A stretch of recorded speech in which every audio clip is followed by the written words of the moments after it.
Hujambo, welcome to Kiswahili with Ibrahim. My name is Abdul Karim and My name is Ibrahim. today we're going to teach you 10 Swahili phrases that you need to know as a beginner. Let's get started. The first phrase is how are you? Uhali gani?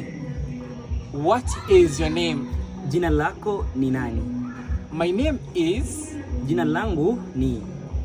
I am from Kenya. Ninatoka Kenya. I am going to Tanzania. Ninaenda Tanzania. Yes. Ndiyo. No. Hapana. Please.